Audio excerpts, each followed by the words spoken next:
boys and girls. It is day 3 of our virtual Spirit Week. Today is Essential Workers Day. I don't know how many of you knew this or not, but on the days that Miss Collis doesn't teach kindergarten, some days she gets to work at the post office. Isn't that exciting? So, post office workers are essential right now. Those are people who are delivering our mail, getting our packages, those sorts of things. So if we didn't have that happening, people wouldn't be able to pay their bills. That's a big fancy word for grown-ups.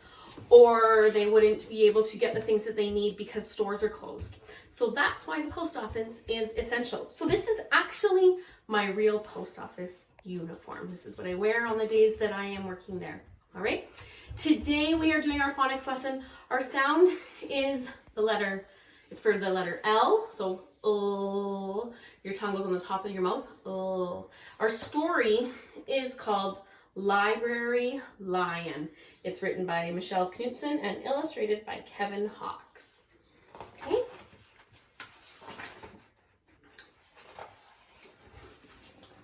One day, a lion came to the library. He walked right past the circulation desk and up into the stacks. Mr. McBee ran down the hall to the head librarian's office. "Miss Merriweather," he called. "No running," said Miss Merriweather, without looking up. "But there's a lion," said Mr. McBee, "in the library." "Is he breaking any rules?" asked Miss Merriweather. She was very particular about rule breaking. "Well, no," said Mr. McBee. "Not really." "Then leave him be." The lion wandered all around the library. He sniffed the card catalog. He rubbed his head against the new book collection. Then he padded over to the story corner and went to sleep. No one was sure what to do. There weren't any rules about lions in the library. Soon it was time for story hour. There weren't any rules about lions at story hour either. The story lady seemed a little nervous, but she read out the first book's title in a good, clear voice. The lion looked up. The story lady kept reading. The lion stayed for the next story, and the story after that. He waited for another story, but the children began to walk away. "Story hour is over," a little girl told him. "It's time to go." The lion looked at the children. He looked at the story lady. He looked at the closed books. Then he roared very loud. Roar! Miss Merriweather came striding out of her office. "Who is making that noise?" she demanded. "It's the lion," said Mr. McBee. Miss Merriweather marched over to the lion. "If you cannot be quiet, you will have to leave," she said in a stern voice. "Those are the rules." The lion kept roaring. He sounded sad. The little girl tugged on Miss Merriweather's dress. "If he promises to be quiet, can he come back for story hour tomorrow?" she asked. The lion stopped roaring. He looked at Miss Merriweather. Miss Merriweather looked back. Then she said, "Yes, a nice, quiet lion would certainly be allowed to come back for story hour tomorrow." "Hooray!" said the children. The next day, the lion came back. "You are early," said Miss Merriweather. "Story hour is not until 3 o'clock. The lion did not budge. "Very well," said Miss Merriweather. "You might as well make yourself useful." She sent him off to dust the encyclopedias until it was time for story hour. Do you guys see he's dusting with his tail? The next day, the lion came early again. This time, Miss Merriweather asked him to lick all the envelopes for the overdue notices. Soon the lion began doing things without being asked. He dusted the encyclopedias, he licked the envelopes, he let small children stand on his back to reach books on the highest shelves. Then he curled up in the story corner to wait for story hour to begin. At first, the people in the library were nervous about the lion, but soon they got used to having him around. In fact, he seemed very well suited for the library. His big feet were quiet on the library floor. He made a comfy backrest for the children at story hour, and he never roared in the library anymore. "What a helpful lion," people said. They patted his soft head as he walked by. How did we ever get along without him? Mr. McBee scowled when he heard that. They had always gotten along fine before. No lions were needed. Lions, he thought, could not understand the rules. They did not belong in the library. One day, after he had dusted all the encyclopedias and licked all the envelopes and helped all the small children, the lion padded down the hall to Miss Merriweather's office to see what else there was to do. There was still some time left before story hour. "Hello, Lion," said Miss Merriweather.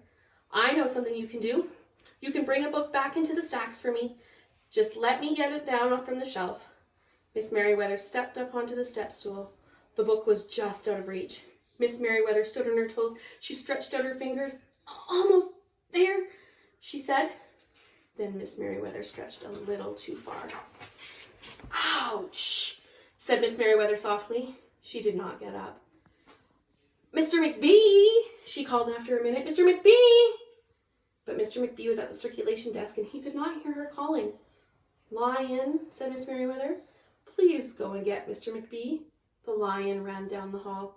"No running," Miss Merriweather called after him. The lion put his big front paws up on the circulation desk and looked at Mr. McBee. "Go away, Lion," said Mr. McBee. "I'm busy." The lion whined. He pointed his nose down the hall toward Miss Merriweather's office.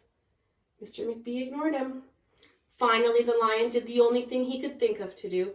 He looked Mr. McBee right in the eye, then he opened his mouth very wide and he roared the loudest roar he had ever roared in his life. "Roar!" Mr. McBee gasped. "You're not being quiet," he said to the lion. "You're breaking the rules." Mr. McBee walked down the hall as fast as he could. The lion did not follow him. He had broken the rules. He knew what that meant. He hung his head and walked towards the door. Mr. McBee did not notice. "Miss Merriweather," he called as he walked. "Miss Merriweather, the lion broke the rules. The lion broke the rules." He burst into Miss Merriweather's office. She was not in her chair.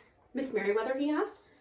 "Sometimes," said Miss Merriweather from the floor behind her desk, "there is a good reason to break the rules, even in the library. Now, please go call a doctor. I think I've broken my arm." Mr. McBee ran to call a doctor. "No running," Miss Merriweather called after him. The next day, things were back to normal, almost. Miss Merriweather's left arm was in a cast. The doctor told her not to work too hard. "I will have my lion to help me," Miss Merriweather thought. But the lion did not come to the library that morning. At 3 o'clock, Miss Merriweather walked over to the story corner. The story lady was just beginning a story for the children. The lion was not there. People in the library kept looking up from their books and computer screens, hoping they would see a familiar furry face. But the lion did not come that day. The lion did not come the next day either, or the day after that.